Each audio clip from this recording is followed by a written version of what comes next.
Thank you for joining us today for part 2 of Heritage Mississauga's 2022 Placemaking Webinar Series.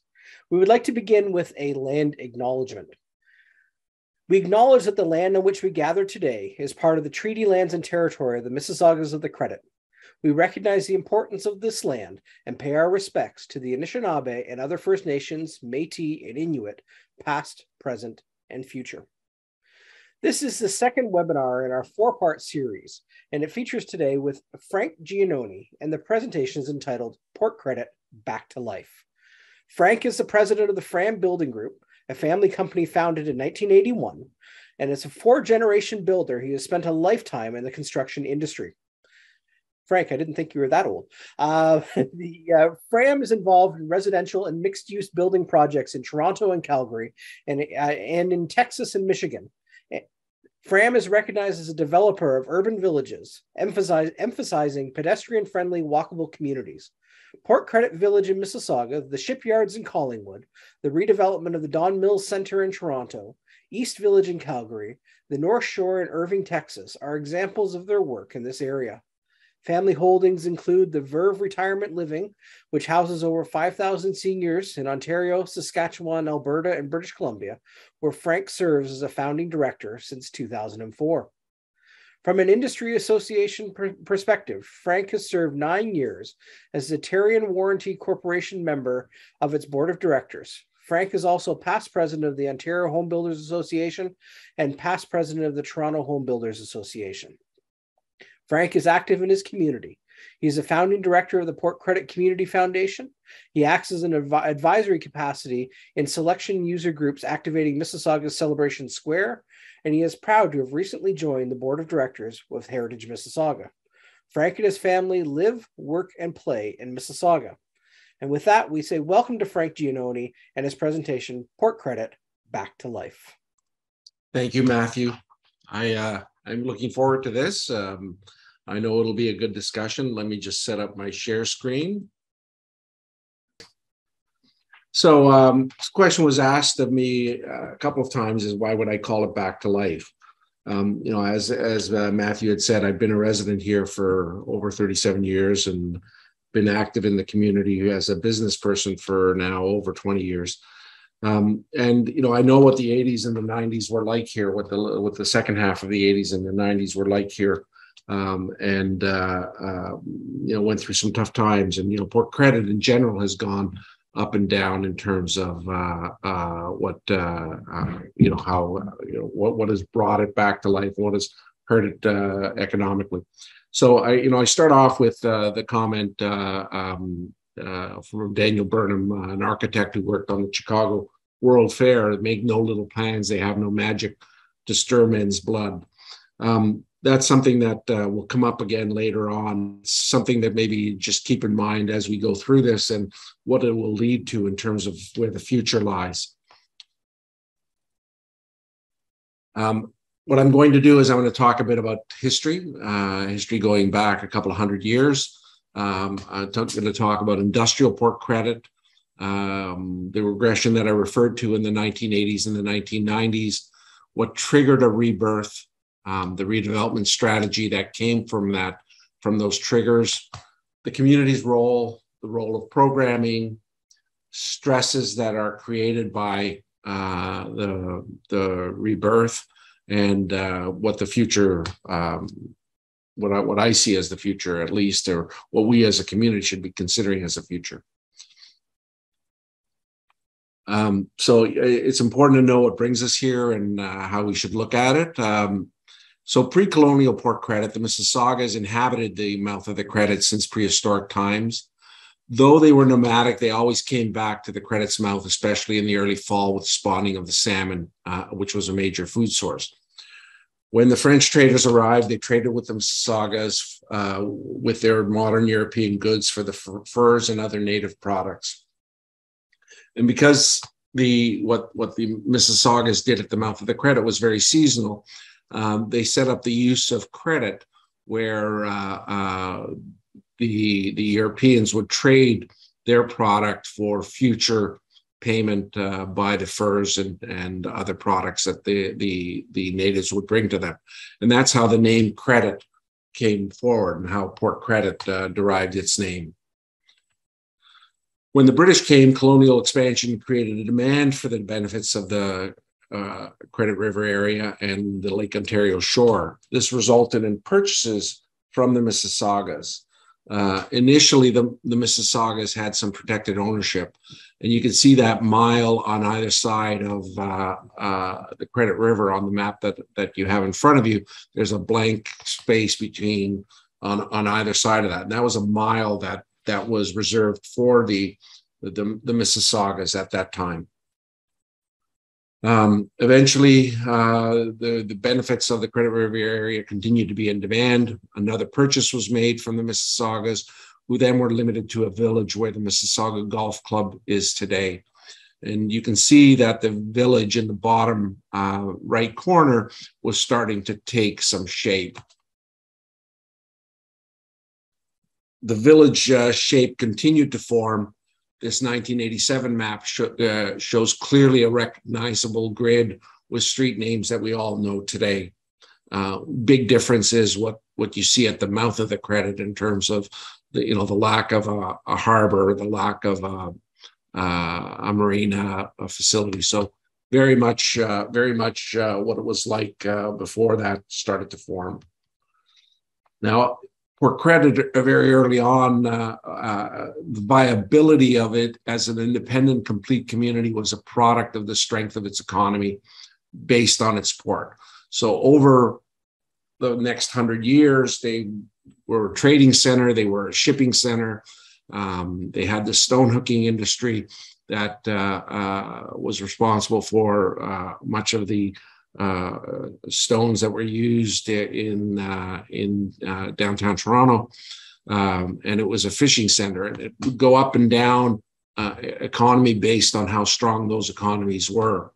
Those have really now all of course, we've abandoned all those from many years ago.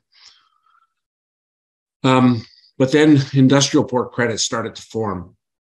On this slide here, you see on the far left, the Admiral site in yellow, St. Lawrence Starch site in blue, the Marina, and in purple, what was the brickyards that became eventually at the closing, the Texaco refinery.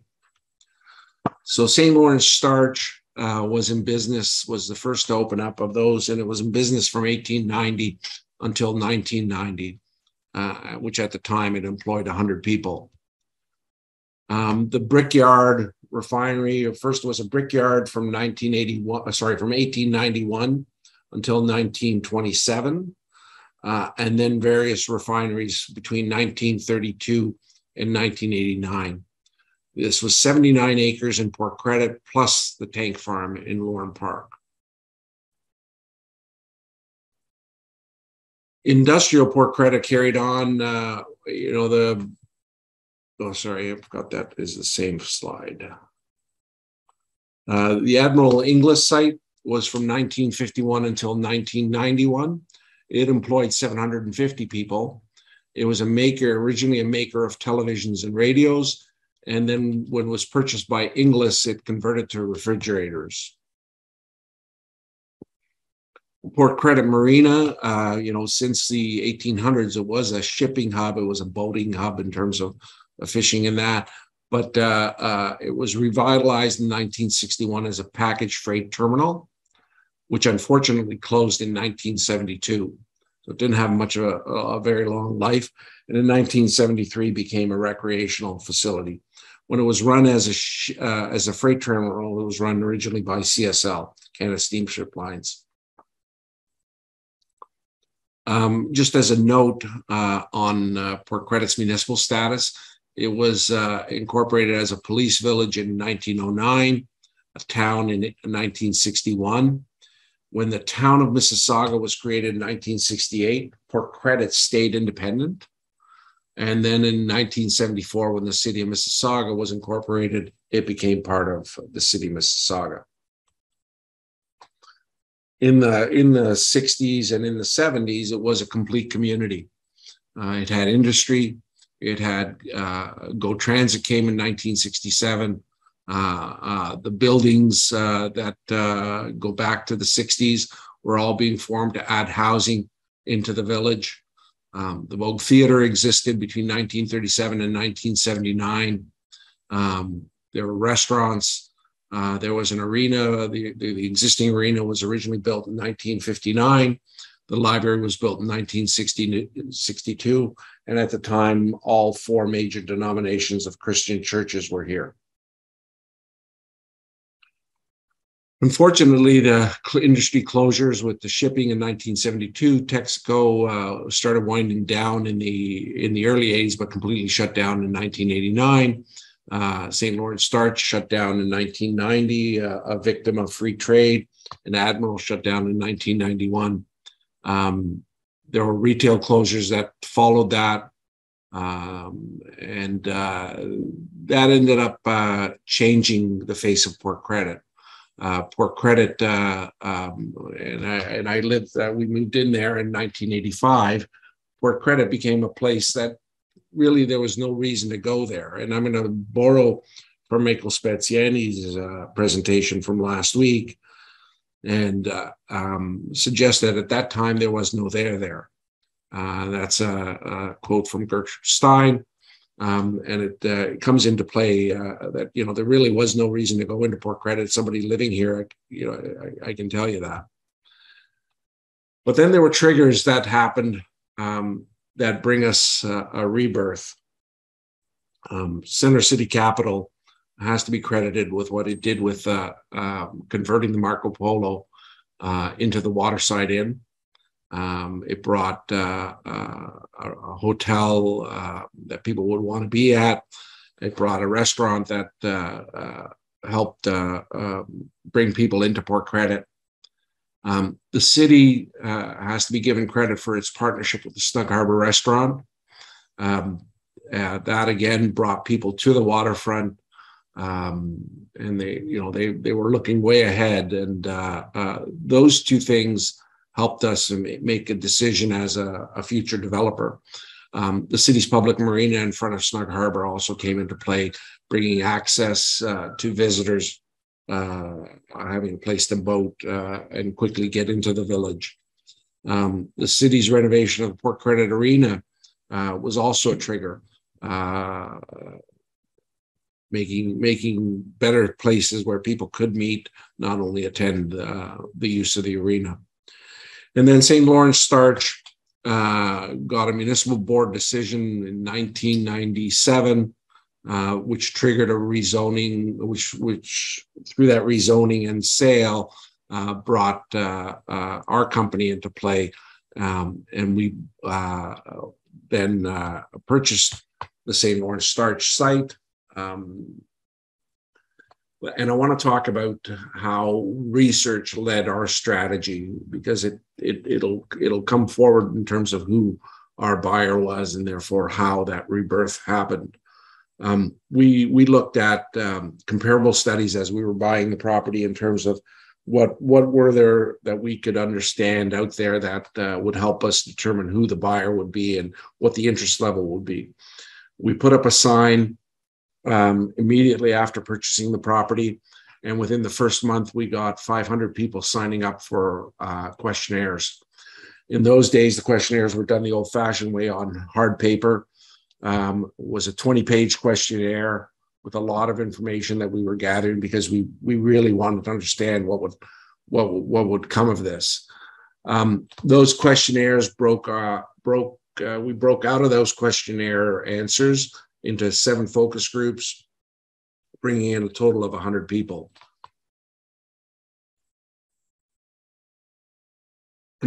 So from a comparable point of view, we studied the GTA real estate and its market conditions, which in 1998, the residential real estate had been in recession for a good 9 years. So it was understanding how it was slowly coming out of that and what were people looking for. It's interesting, at that time, St. Lawrence Starch had been in a battle with the local community and the city over a significant high-rise development that they had proposed. And there was no market for a high-rise development back then. Excuse me. So understanding, what you're trying to get approved versus what was the market there for was an important part of decisions that we made going forward. We studied what was going on with waterfront Toronto. Again, significantly more density, but it was probably a result of the highway was removed from the rest of the city, and therefore was a community on its own somewhat. In Mississauga, a competitor of ours, Camross, was on the College Way with a building. We had that to use as an example to study how our market would react to that. And there were suburban townhouses in Mississauga. At that time, a typical suburban townhouse in Mississauga averaged about 1,300 square feet. So we had that understanding, and we had that to learn off and to present through the focus groups and the questionnaires. Most importantly, there were a series of projects that had been done in Oakville that were bigger townhouses, that did interesting things with the garages, in that the garages weren't at the front of the units, they were in behind. So we studied those, and we also presented those in our focus groups. What we were looking for was direct research. We weren't going out there to the general public. We were looking for people that had an interest or a potential interest in living in Port Credit. So the fact that the questionnaire came only from the signage meant that it was getting people that were driving by or driving into Port Credit, and not people that might have been somewhere that may not have applied. The learnings that we got through the questionnaires was that our participants were very qualified to live on the waterfront in terms of what their expectations were. There was a pent-up demand, quite high pent-up demand for our townhouses, where the average townhouse in Mississauga was about 1,300 square feet. The questionnaires brought that up to about 1,800 square feet. So we were getting bigger than we thought we would get. And condo demand was there, but at the very high end, at the larger units and at the very high end, there was condo demand. Primarily, our respondents were empty nesters, people that had been in Port Credit, in Lorne Park, in Gordon Woods, in Mineola, and who were looking to stay in the area, but were prepared to move off their lot. Cars. They all had two cars. If it was a couple that had two cars, it might have a third car. It might have a motorcycle. It would definitely have bikes. As I said, the locals were our primary respondents that qualified, and most of them had an awareness of the Oakville comparables that we were showing them in terms of the type of townhouse and that. So they had been around or had friends or had visited Oakville. And so there was awareness of that. And some of them actually had moved to Oakville and were looking for a way to get back closer to home. So from the questionnaires, we selected qualified participants. In the townhouses, we had 3 groups of 15. In the condos, we had 3 groups of 15. And then we also had a group of 12 local realtors who had people that were interested in selling their home but didn't want to move away from where they were. And we got good information from them as well. So our townhouse size got pushed from 1,300 to 1,800 to what we actually built was an average size of 2,500 square feet. Very large townhouses. They ranged all the way up to 3,000 or greater than 3,000 for anything that fronted the waterfront. And we even had a couple very, very large ones, one of 5,500 and one of 6,300 square foot townhouses.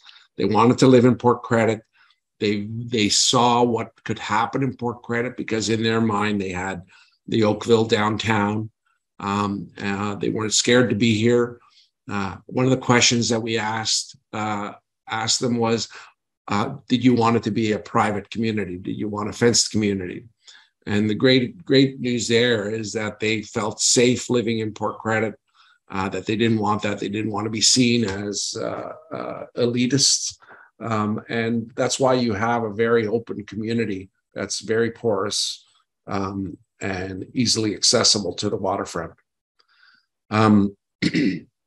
This direct information provided us an opportunity to redefine the zoning. We actually reduced the density on the area south of Lakeshore Road, where there are townhouses now. That provision had been made by the zoning decision that would have allowed that to become a combination of townhouses and mid-rise buildings. We decided to go with all townhouses because the demand was so high. We also decided to go with townhouses because the townhouse development being the first phase created the value proposition for anybody interested in a building. The design of the townhouses harkened back to arts and crafts style of Port Credit, and people appreciated that we did that, and it added value to our future phases. It gave us design direction, that information that we responded to with the townhouses, but also with the buildings, in that people were looking for something that would reflect what had been there before from an industrial point of view. We also received information on floor plans, on finishes, and eventually we also got information on what our pricing could be. So this is what was built as part of the southern part of our development, south of Lakeshore, the townhouses to the right, the Regatta to the left, 70 and 80 Port Street behind the Regatta. So our development was a mix of unit types. We had our standard townhouses. This is looking down the Mews to the water. We had our live work, which at that time was pretty revolutionary. We had our work component at the front, and our live component started from the back. I apologize for the sound in the background.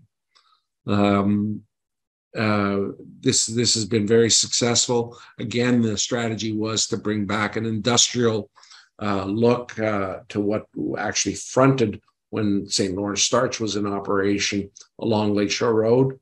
The Regatta was part of our phase. Let's say it was a phase 1B, followed immediately on the heels of the townhouses.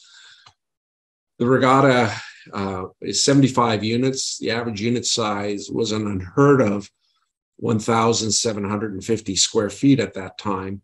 When most of Toronto was starting to come out of the doldrums of the 90s, was probably averaging 700 to 800 square feet. The demand for this was for larger units, and we had a lineup outside when we launched this building, and the average age in that lineup was over 75. That led to 70 and 80 Port Street. 80 Port Street is in the foreground. In the background, you have 70 Port Street. Our average size went down to 1,400 square feet, still large here, and then down to 1,100 square feet for 70 Port Street. And again, that was still large. One of the most important learnings that we had was, as Gertrude Stein said again, there is no there.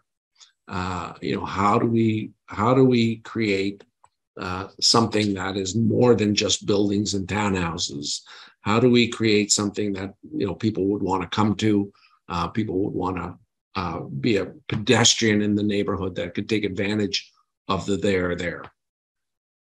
So one of the solutions that we looked at is something that, as a traveler, I enjoy squares in all parts of the world, to be able to sit down and watch the world go by.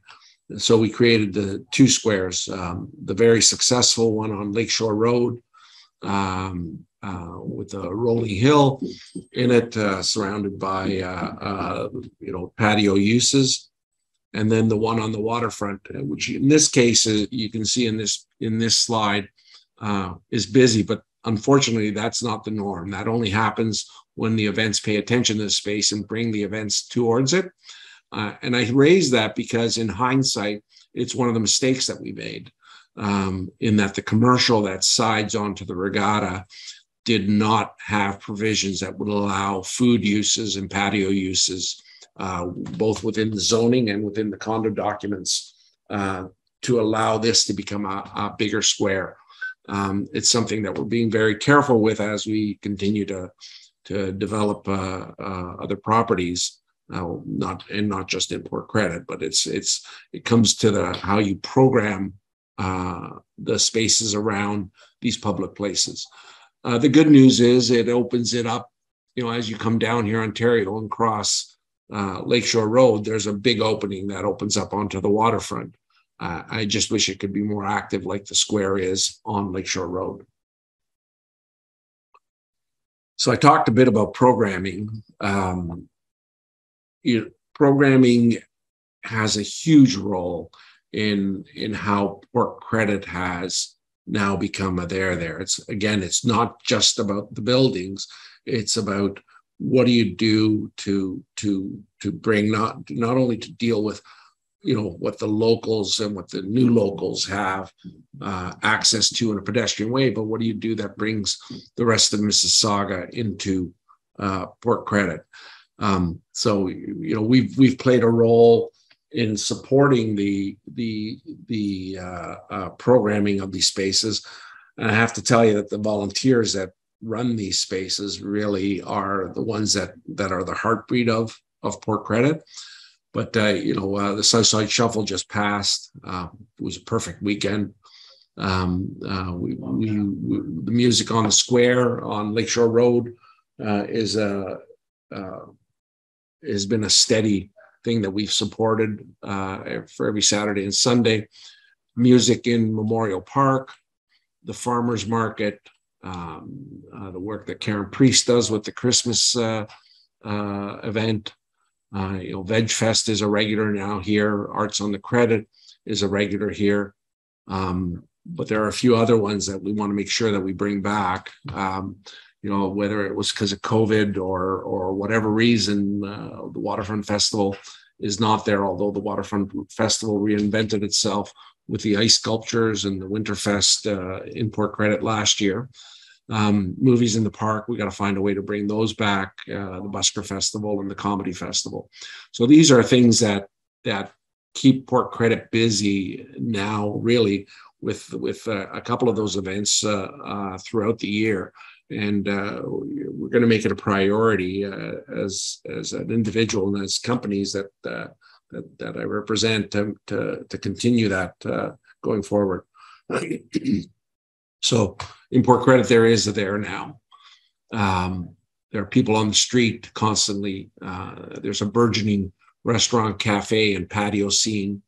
There's been a steadying of retailers, but we could use more retailers. So that's something we want to try to pay attention to. More recently, there's spillovers happening on the east side of Port Credit. There's a steady upgrade going on along there. And the Brightwater development, of course, will pull Port Credit to the west side. And, one of the things that I remember when we first moved in there were 3 check cashing outlets. We're down to 1.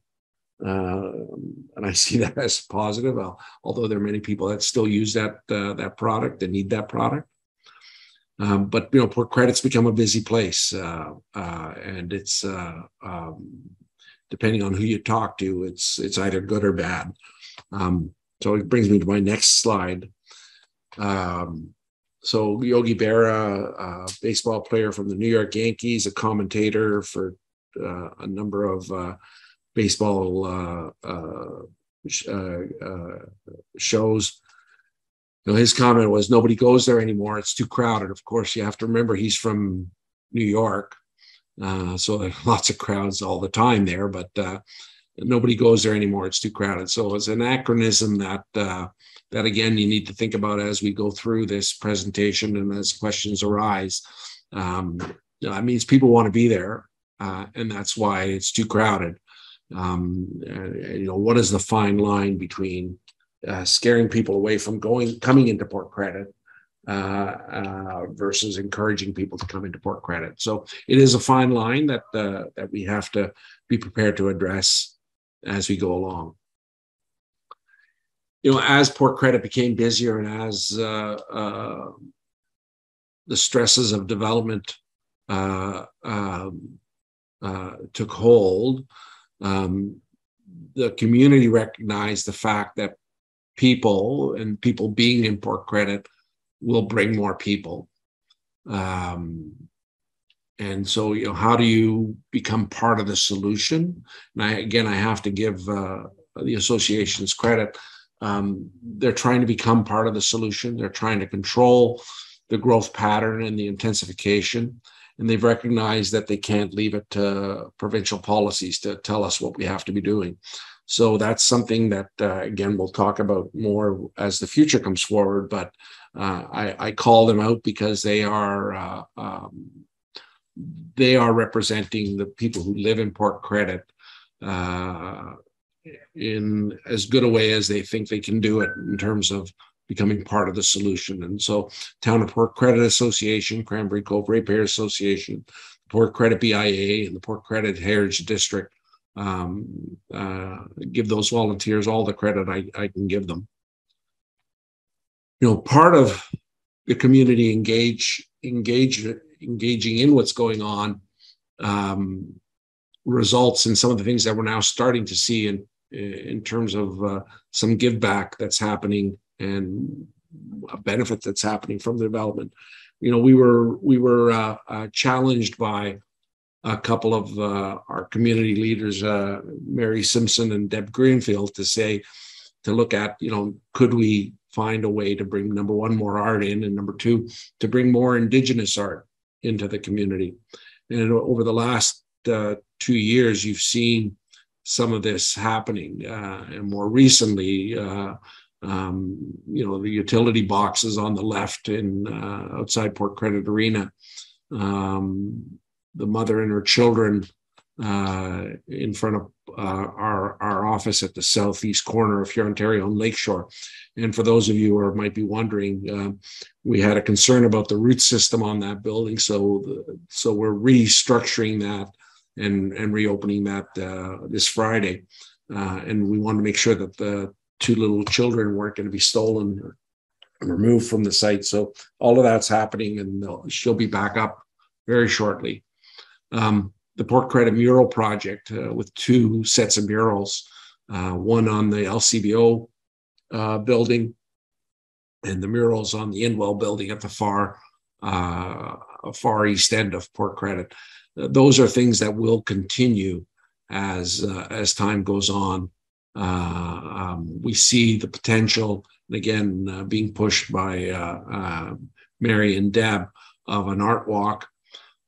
The local councillor, Dasco, has to be credited with picking up the ball and making sure that the city is supporting what's going on in that respect. And there are a number of other partners, the Port Credit Community Foundation, Eden Shaw, the BIA, Peel Chrysler, as well as our companies, FRAM, Slocker, and Kilmer Dream and Diamond Core, that are contributing towards this, and feel that's our obligation, for at least a small obligation towards what we do in the area. So, people, as I said before, people follow people. And, what happened after our St. Lawrence Starch development. So the building on the left is NOLA, that 15-story building, 71 units, again, an average size of 1,100 square feet. So continuing with a lot of empty nesters. You can see the marina in the background. You've got Tanu on the right, Eden Shaw's first building in Port Credit. Average unit size, I believe, is around 900 square feet. Beautiful building, and that's their first of a number of buildings that they'll be doing in Port Credit. There's more growth coming, more growth that has come already The Shores on the left is a retirement home that we're a partner in. And it also includes a seniors rental independent living building. So it's just over 300 units. In the middle is our 55 Port Street, currently under construction, facing the waterfront, average size, huge, at 2,200 square feet, showing the demand for the high end in Port Credit continues to persist. Edenshaw launched its Westport and sold that out pretty quickly. This is bringing more attainable housing into Port Credit. It's the first of a number of projects that'll bring more attainable housing, where the average size is under 700 square feet, right across the street from the GO train. And then came Brightwater, mega project of 72 waterfront acres. On the left, you can see the empty land, 3,000 housing units, which will include condo townhouses, condo buildings, affordable rentals, market rentals, stores, offices, and it was a significant brownfield remediation. The whole site basically had to be cleaned up, which is complete. And the community put up with a lot of truck haulage that happened out of there and into there, because we had to balance the site. And we thank them for that. But the site is now clean and is being developed. So what do we have underway? You can see the cranes are up on the first phase. On the right crane is building the building that's shown in terms of the rendering.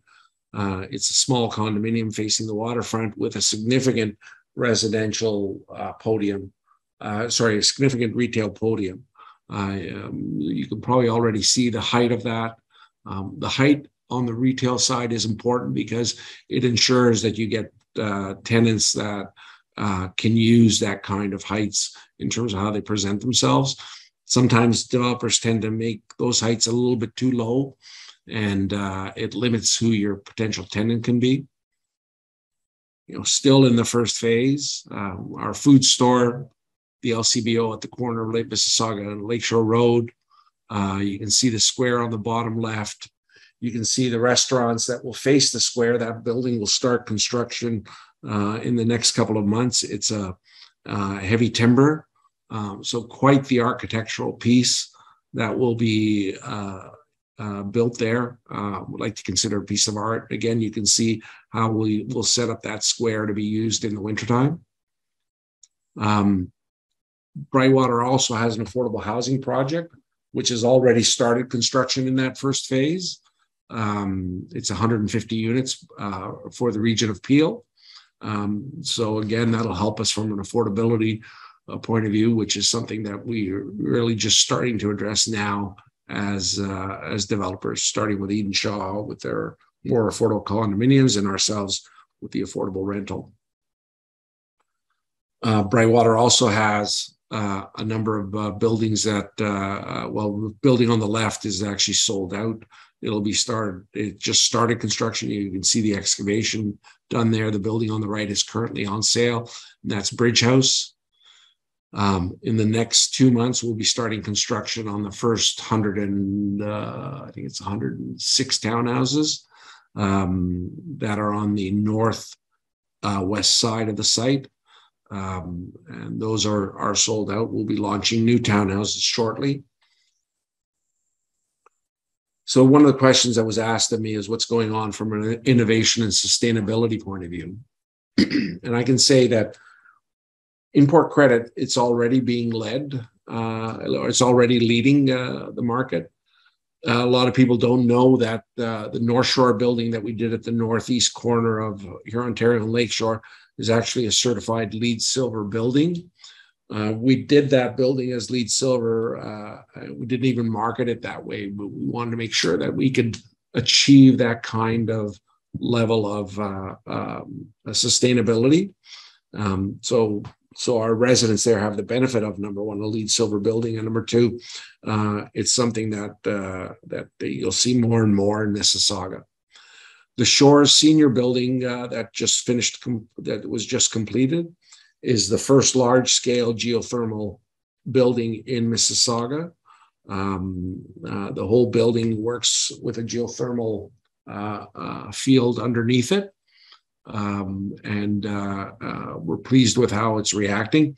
It's the 8th of 8 that we've done with our retirement home business. So it's not the first time, but it's the first time in Mississauga that we've done one. And that'll probably carry on into Brightwater and a couple of the buildings in Brightwater.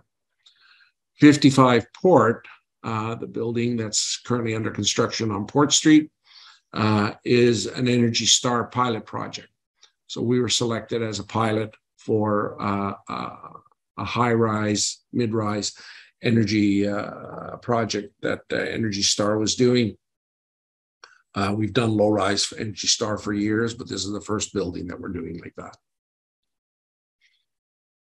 So in Brightwater, you know, basically what we're trying to do is we're trying to create a connected community and a sustainable community. Some of the things that we're doing to make sure that are being recognized as being leading edge include LIDs, how you handle stormwater before it gets into the lake, how fast that stormwater gets into the lake. We're doing green roofs. We are, you know, the parks and trails were important. We didn't press the issue on parks and trails. We over allowed for that availability of trails to come down the east side, trails to come down the west side, and a park in the middle. Access to the waterfront is completely public. We're going to be working with the city on what happens along the edge of the waterfront. Needless to say that there's a fair bit of a contribution of development charges that will add to whatever work gets done along there. There are EV, electric vehicle stations, both in the public parts of the parking and for private individuals that want it. Transportation is important. There's the bus, Mississauga Transit will bring its bus loop into the northern edge of the site with a stop there. And then we will be providing a shuttle to the GO station. So those are things that are happening to try and, again, be leading edge.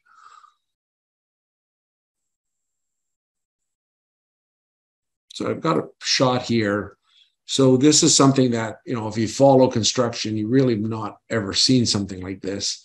But what's happening here is the equipment is digging the trench that will become the LIDs, that will take stormwater flow, slow it down, let it sink into the soil as much as possible, slow it down before it makes its way down to the waterfront. This will significantly improve any stress on our storm sewer system. This is really a first in Mississauga. I know that Lakeview is going to be doing something similar. So that was something that we, as a company, responded to. It was Councillor Jim Tovey that was very much a proponent of this. He helped us through. It took some learning on both our part and on the city's part as to how it would best work, and we committed ourselves to it, and it's happening, and we look forward to the finished product in the next couple of months. So all of this, of course, has come with some heartache on the part of the community around us. So what are the stresses? So I highlight them, and I tried to highlight them in size so that everybody knows. I'm not shy to say that we have to deal with vehicular traffic, that we have an affordability issue, that we, you know, the constant construction that's out there, the noise that we bring in late hours of night with the cars and the motorcycles, and, you know, the fact that even people create the stresses on the parks and the picnics and the bikes going through, you know, racing through village center is something that we also have to, that also impacts how people live. But there are benefits, and this will be maybe part of the discussion that we have later on. Number one, we're providing housing alternatives. We get the opportunity to live what I call urban suburban. A lot of us in Port Credit and around Port Credit live in suburban neighborhoods. And how do we best protect those suburban neighborhoods? But also, we get the benefit of living suburban and walking into urban. So the benefits that the central part of Port Credit provides us in terms of access to restaurants and going for a walk and a cafe, the music, we can live in our home in suburban, live the suburban life, but we've got the urban access. Quality of spaces has improved significantly with the access to the waterfront. Let's remember, when the industrial was at full bore here, it was very limited in terms of what you had access. At the refinery site, you didn't have access to the waterfront. At St. Lawrence Starch, you didn't have access to the waterfront. The Marina still doesn't have access to the waterfront. So, that, again, to the city's credit, they're between what they've done and what they're planning to do is creating quality spaces along our waterfront. The events, some people look at the events that we bring into Port Credit as being something that they don't enjoy, but they're there, and they bring not just Port Creditors into our village, but they bring people from all around us in. The arts is just starting. I think that there's an opportunity to continue to improve the arts and take advantage of that. And then, of course, the cafes and restaurants are constantly, any retail that comes available is being sucked up by cafes or restaurants. And it's, again, as I said before, it'd be nice to be able to keep some of the retail that we've got and to actually try to improve how much retail we've got. So on the next slide, what is the community's role going forward? And I bring up the Daniel Burham quote, but in its entirety. Initially, I just presented the first line, or the part of the first line, but make no little plans, they have no magic to stir men's blood, and probably themselves will not be realized. Make big plans, aim high in hope and work, remembering that a noble logical diagram once recorded will never die, but long after we are gone, be a living thing, asserting itself with ever-growing insistency. That's an important quote, in my opinion, because we can impact by aiming high. What does it mean? It means, I point to what Topka did with its white paper, where it became very, very proactive on what should happen, number one, on the refinery lands. And it was a strong paper that, at the time as a developer, I said, okay, well, how do we create a university town? Unfortunately, what happened is the provincial government changed back then, changed how they look at these satellite universities that they were bringing in, and it stood in our way. Even though once we bought the property, we still tried to revive, trying to bring in some form of a satellite school.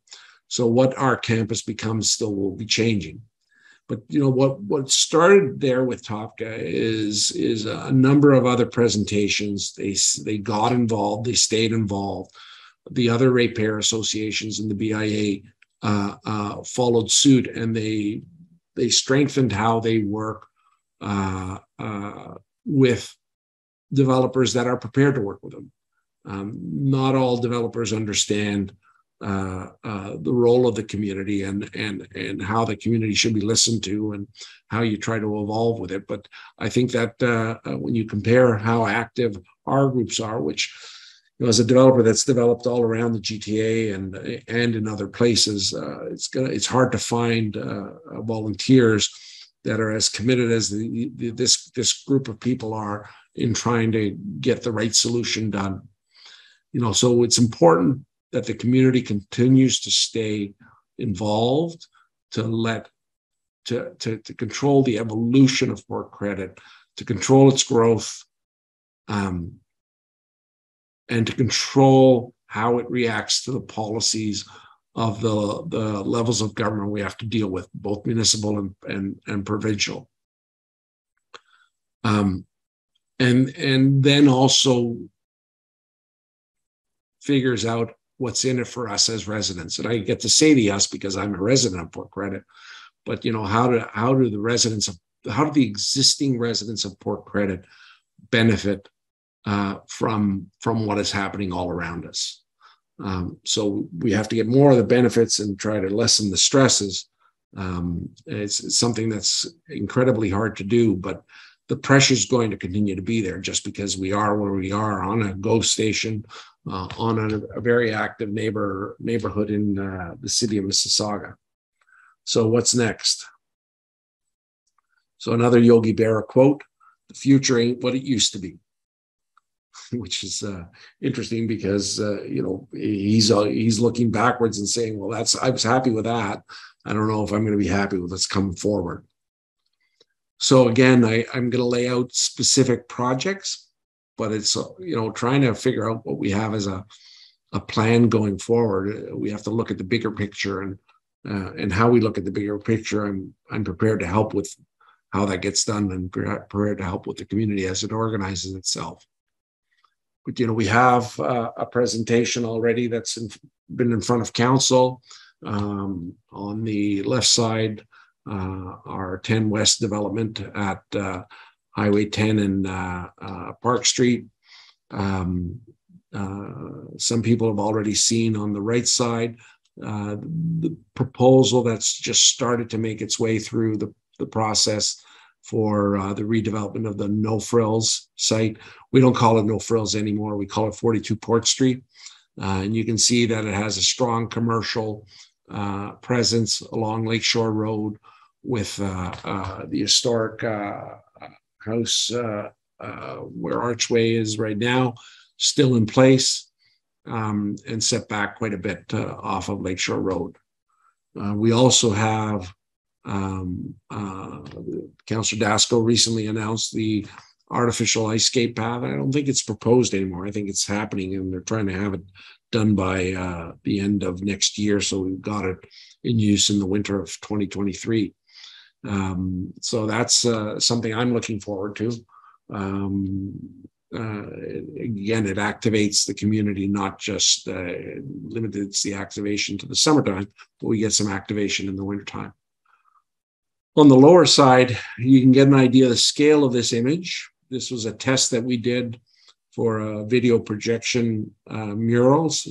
You can see the scale of it by the size of the people in the bottom center. So this is something that's still in the works, and we are confident that it will be up and running in the near future. So again, adding some art to our community. And if you think that we've been under stress up until now, the real game changer is coming up, and that's the Marina lands. The Marina lands will get developed in the next, probably start in the next 3 or 4 years. And I think that the community still has an opportunity to have some input into that, both pre-sale, because the property is owned by the federal government, and they've gone through the EA process, which will eventually lead to their selling off the property. I think the community has to look at, how much commercial do we want in there? The residential is going to add more people to the street. My take on the residential, because of the potential age that we've seen so far in what we've done, that it's less of a car issue on that side of it, potentially a bigger car issue when it comes into the commercial, because you could easily see how this could become a significant commercial endeavor as well. And do we want that or not? And that's something that we probably have to figure out how to address and how to have some input in that, recognizing that right now I can still talk about it as a resident, but eventually, hopefully I'm a bidder, and we'll see what happens after that process. But it's something that as a community, we need to have a hand in as long as we can. So with that, I'm open for questions and comments. I thank you for the opportunity to present my take on things as I see them in Port Credit, as I've seen them in Port Credit, and I look forward to continuing the conversation with you. Thank you so very much. I don't see any other questions at the moment. So, what is remarkable, I think you spoke about it for me, and it pulls at me too, is that, you're a resident building in your community, creating a vision for the place in which you live. And I think there's a certain amount of a pride and heart that goes into the decisions that you're making in the place that you live, and kind of living up to that quote that you used earlier about dreaming big and seeing that the effect that you will leave behind. And I think it's remarkable, and it's a remarkable story from a local perspective, from a resident's perspective, but also that you're engaging with all these community groups that you referenced to kind of make sure voices are heard across the spectrum, because change is coming, and it's better to be part of it than on arguing against it, because whether it's you or someone else, that change is going to come. The pressures are there. And so I commend you for the vision and for the leadership that you have, but also for the love of the place that you have. And I think that steers your hand a little bit as well. So thank you for sharing this with us this week. And we've got a few comments here just saying thank you very much in the chat as well. So kudos, and really appreciate the time that you've taken to do this today. Thank you very much, Matthew, and thank you everybody for paying attention. And for everyone joining us, again, this is part two. This has been part two of our four-part webinar series. Join us next week for Matthew Marsili, his webinar, Lakeview Village, Wouldn't It Be Nice to Live Together? So with that, we will say thank you, and we will see you next week on our webinar series. Thank you for joining us today for our 2022 Placemaking Webinar Series. We would like to thank Frank Giannone for joining us today to share this inspiring and informative presentation that looks towards a vibrant future for Port Credit and Mississauga. Heritage Mississauga would also like to thank the Ontario Trillium Foundation's Resilient Communities Fund for their financial support to help us bring a sense of place to a wider audience with this webinar series. Join us next week as we welcome Matthew Marsili for his webinar, Lakeview Village, Wouldn't It Be Nice to Live Together? On Wednesday, September 21st at 12 o'clock p.m. Register now on Eventbrite.